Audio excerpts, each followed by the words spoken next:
तर रवींद्र चव्हाणांना सिंधुदुर्गामध्ये सुरुवातीपासूनच युती नको होती असा आरोपही शिवसेनेचे आमदार निलेश राणे यांनी केलाय। टू द पॉइंट मुलाखतीमध्ये निलेश राणे यांनी रवींद्र चव्हाणांवर आरोप केला।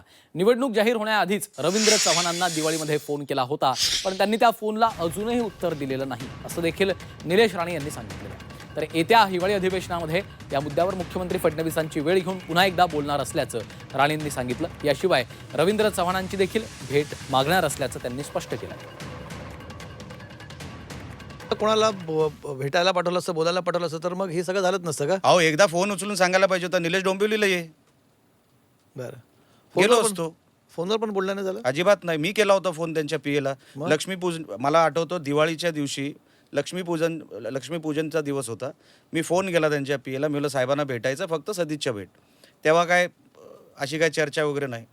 हो मी करतो साहेब, जरा बिझी आहेत, मी तुम्हाला करतो. आजपर्यंत फोन नाही.